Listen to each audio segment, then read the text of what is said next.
Welcome back to TechNet Radio. In today's episode, we have Sanjay, Soni, and Rajesh Padmanabhan as they discuss how Microsoft IT is delivering data as a service to various Microsoft business and IT user groups. Listen in as they discuss unified, enterprise-level, agile data distribution systems that are possible through SQL Azure and how Microsoft IT has created a world where business users have the power to access all of their data in one central location. Rajesh, the mic is yours. Hi, thanks for joining us. Today we're going to talk about how Microsoft IT is striving to provide enterprise data as a service to various businesses and IT groups at Microsoft using SQL Azure.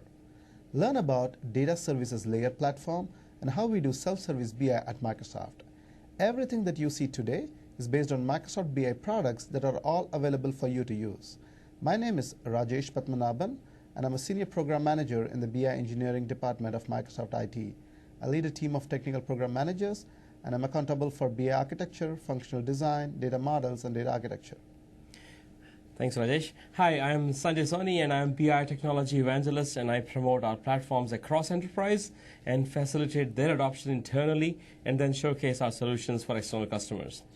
The goal of Microsoft IT BI engineering is to create an enterprise data warehouse that allows agile and more expedient decision-making and promotes one version of the truth within the company. The Enterprise Data Warehouse is an ecosystem of business intelligence platform solution built using standard Microsoft BI products. Platforms exist for various stages of BI, including data acquisition and integration, ETL, taxonomy management, MDM, data distribution, such as reports, portals, scorecards, and dashboards. As part of our EDW solution, we are acquiring and integrating data from various data sources into one central data store, creating data marts and cubes, which enable various forms of data distribution. Even though we have like terabytes of data in EDW, customers still want to be able to integrate the EDW data with their own data sets. The goal is to achieve agile data distribution without IT processes. The business understands the data best, so it's a win-win to enable self-service BI for business power users and drastically reduce the SDLC cycles. This is exactly where SQL Azure and other BI tools are helping us. Sanjay, can you talk more about this? Absolutely. Basically, Cloud Initiative is part of our CIO commitment this year. And folks, as I've said before, imagine a world where all employees at an enterprise like Microsoft have the ability to just go to one BI portal. And based on their Windows account, they get instant access to all of their BI, reports, scorecards, dashboards for various businesses in one place. That's the world of CBI. We now have 30,000 plus users from 100 plus Microsoft applications. What really made CBI successful actually was that we enabled managed self-service BI by empowering business power users to create reports using tools like Excel, Report Builder, Dashboard Designers, right? So over time, IT built an enterprise data warehouse with lots of clean data from various LOB applications. Customers switched from reports from not so clean data to the clean EDW data. So as Sanjay mentioned about EDW was ready, but as more data became available, the more the business users wanted to get their hands on it. Even with terabytes of data in EDW, users still wanted to bring in their own data, integrate it with EDW, and create reports on their own using tools like Power Pivot. But the challenge was there was no single catalog of all database at Microsoft, and hence consumers like business end users, power users, developers, or web service users had to go to different places and servers for access. Also, there was no single place to manage and grant permissions to all consumers. Now, the challenge was how could IT enable publishers to expose this data easily without moving it? Basically, the question was, can we implement data as a service? Yes, we can. So we chose to implement data as a service as a rich abstraction layer, DSL, we call it internally, which seamlessly exposes data from the cloud and from the disparate data sources that people had, the customers had, in a single unified catalog of databases. So let me say one more time, Rajesh. Imagine a world where terabytes of on-premise and cloud data can be exposed in form of a single unified data catalog through one URL at Microsoft. That's the world of DSL. Finally, we have been able to deliver data to the masses at Microsoft using this platform. And DSL essentially is a data distribution platform that provides a single location for users to explore, publish, and consume not only EDW data, but also their own data sets. And the best part I like is the data can be consumed by LOB applications, mobile applications, portals, Power Pivot, and other BI tools and database applications. So think of it as a rich internet application, UI, for exploring, accessing, and registering data for consumption, Silverlight based. So diverse set of services and SQL APIs to consume data for various forms of consumption. So platforms where, it literally is a platform where SQL Azure data packages can also be published and consumed, and the data can be consumed from the cloud or from other data sources. And the story goes, the DSL was being planned almost 2 years ago, and we knew that eventually most of the data will actually end up in the cloud someday, right, in a hybrid or total form. Absolutely. So with our experience of hosting BI platforms for years, we knew that we need to scale out with additional infrastructure as users increased, and hence we made DSL cloud ready. So the benefits of using SQL Azure are, it's quick and easy to provision server instances to meet increased scalability, and the model of pay-as-you-go cost model. So with our CBI experience, we knew that as infrastructure needs increase, it's very hard to get space in the data centers. This one gave us a flexibility, low infrastructure maintenance, high availability, and if you think about it, it's all about environmentally friendly and green way of managing business. Let's see a quick demo of DSL to see how this is all related. So Rajesh, as I said before, we talked about this one place where you could go to get all of your data at Microsoft Data as a Service. This is that one place I'm going to show you as a sandbox environment right now. But take a look. When you have any kind of enterprise data warehouse at any company, including Microsoft, some of the data is in acquisition phase. Then slowly you move that data into integration phase, where you integrate various data sources, right? And then after that, some of the data goes to distribution phase, where it's ready to be shipped as a factory concept, if you would, So we have lots of data packages right here, one place for people to go where they could literally see data packages from EDW under distribution phase, lots of it. You can see that right here.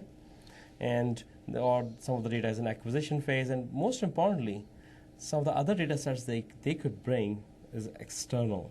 So these are external to EDW, you mean? Yes, external to EDW, which they have their own data sources people can bring, they can publish to the consumers at Microsoft. And some of this data could be coming from cloud, some of this data could be on-premise, the flexibility is right there. So let's take an example of one of those demo CVP Mart. So this is real data, but we have masked it so we can show it externally to external customers. For example, we have version 1, 2, 3. Let's click on this version. So we have this under this database called Demo CVP Mart data package in our DSL language. We have various tables, for example, or data groups, if you would. Customer demo fact right here. If you click on it, on the right-hand side, what you see is that schema I was talking about, the logical schema that has been published by publishers. So in this demo, I'm showing you the first demo. Basically, I'm a consumer right now. I can go to any data sets that's published as part of DSL. I can find out what is this table about? What's the name, description, all the good information. And also, let's just take an example here. This was the logical information. Also, information is stored here. But then, more importantly, I can consume this data easily. So, for example, right here under Excel tab, you see sample calls and data. So you could actually take this string, copy from here, and literally go back to your Excel or anywhere you would like to, and then you can consume this, copy and paste inside of Excel, Power Pivot. Let's just do that actually. Let's just copy this right here. I want to show you this. So you just highlight this, copy to clipboard, and yes, that's fine. I can go back to Excel, for example, right there. Here's my Excel 2010, there's Power Pivot. You can launch Power Pivot window, for example, and then you can import data from SQL Server, just like that. You always do that. And let's say here is my database. At the end of the day, this would be the DSL database in this case, but I'm just showing you an example. And let's say this is my small Mars right here. Database. Next. Of course, you can manually select from a list of tables and views, but in this case, I'm going to write a query. And the query could be just the statement. I copied and pasted. So this data is coming via DSL? Via DSL. Wow. From any kind of data sources we have. Makes it easy for people to consume data without having them to write views or anything like that through DSL. Okay, that was one approach. The next approach would be SQL full pull. This could be SQL developers who need the stored procedure-based approach here. the parameter-based approach, people can copy and paste right here into the SQL Management Studio, and they can consume all this data. This is just one example of a table. Delta pool, of course, to EDW concept. Web services. Web services would be something, for example, mobile BI. We have to do much more, but mobile BI prototype exists right now. And then sample data. This, to me, is very exciting. So companies have EDW. There's terabytes and terabytes of data. How do you get people to see some of the sample data that we have for all the tables and even other data sets? So this is one way where 90,000 plus people could actually go to this URL and they could see what's out there, and they could publish their own data sets and expose to every other people. I have a question, Sanjay. So when you say sample data, if I have some tables which has got some personal identifiable information or some high business impact information, do you kind of mask it? Can you talk about? Absolutely, that's an important scenario. The security is of utmost importance. You don't want your data to be browsable by 90,000 employees if it has any HBI, high business impact, or personally identifiable information. So what you can do is you could identify when you publish the data. You can say, okay, this HBI data, PII data, then that column or that the data will not be shown as part of sample data. Okay. Very good question. Thank you for that, Rajesh. So this is how people can actually access data that's already published. So how do I publish my database using DSL? Okay, so if Rajesh is my data publisher in this scenario for my demo 2 right here now, and he wants to publish one of his own databases, let's say, as part of DSL to the masses at Microsoft, then all he has to do is go to this one URL, whatever, just Microsoft, and he clicks on New. This is a new data package he wants to create. So it's a new request from him, right? So all he has to do is he can click on the type, the SQL database he wants to expose. Let's say he wants to call it something, name, description, business justification. And interestingly enough, as you can see here, this data could be part of acquisition phase from EDW or his own external data. So I think you want to publish cloud data probably in this case? Yeah. Okay. All right. So then let's say external, okay, in this case, and which let's say his external database in the cloud, So he could click on this owner, security, publish start date, publish end date, server information. This is where everything starts to happen. He can add right here his server name, the linked server, database name, username, password, all of his physical database information. And then he can publish this. Oh, so you have the SQL Azure thing there. If I have a database in SQL Azure. Absolutely. So what you do is you click here. This data package version is sourced from a database hosted in the cloud, SQL Azure. Then you could simply specify SQL Azure database name, username, password, and we can expose the data from the cloud to anybody within Microsoft. And you could do it. And it coexists along with the same catalog. Absolutely. The reality is a hybrid approach right now. So you can this data, some data is in the cloud, some data is not in the cloud. You can have a hybrid version of that. Okay. So once let's say Rajesh submits this information, what DSL does, it goes back to the physical database, reads a schema out of it, and then the schema is now with DSL UI.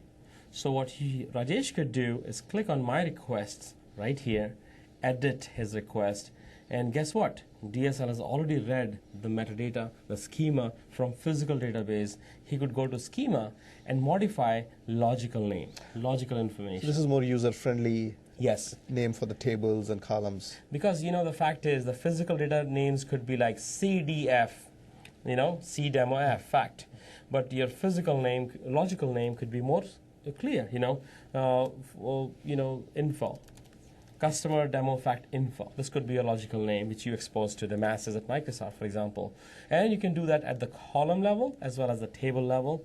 Right here, you can do all this good stuff. Table joins, you could combine multiple tables with simple SQL statements, custom data groups, and voila. You can expose this whole info. Once you submit this information or modify this, the request goes to this BI engineering DSL team. And we work with the appropriate data owners to give you permission. So once you have this data package published here, then you are good to go. I have a question. You showed the tables can be joined. Is there a feature where I can say which column can be joined or which column cannot be joined? Is there some kind of restriction that DSL? Absolutely. I mean, you can literally go out to the tables and join these various columns that exist in there, and you can just simply, of course, there's some legwork has to happen to which columns, obviously, but you can do that. And so after that, once you submit this request, a DSL team approves it, you can actually specify more. There are 10,000 plus people, for example, in a security group who want to consume this at Microsoft. They can consume this data. And his package could exist just like this, right here, under external, IT store, for example, right here. Or, you know what, I want to show you something cool. Cloud application. So DSL as an application is also deployed in the cloud as a cloud application. So it becomes easier for us to deploy this, and also all the benefits I mentioned before of the cloud application. That's great. Thanks, Sanjay, for the awesome demo. So what is the overall impact of DSL with SQL Azure? So let me summarize the impact of using DSL with SQL Azure. Basically, if you think about it, we have been able to deliver data to the masses at Microsoft using this platform as a service, literally. So, however, I want to be clear on this. Our SQL Azure implementation is still in initial phase, and we are working on forecasting applications like EBMS, which will store data in SQL Azure. An enterprise data warehouse is not fully in the cloud yet, but we hope that as more and more applications and data from Microsoft IT are moving to cloud, the current challenges that we had, related to the size, security will eventually fade away. It's a journey towards the cloud. Absolutely, the journey towards cloud. Thanks, Sanjay. Here is some additional information for you if you're interested in further reading on this topic. The slides has linked to CBI and other videos. And again, thank you for joining us today. We hope this information has been useful to you. And if you would like us to demo our Microsoft IT BI solutions to your teams, please contact your Microsoft account team and they can reach out to us. It's all about your potential, our passion. See you next time. See you next time.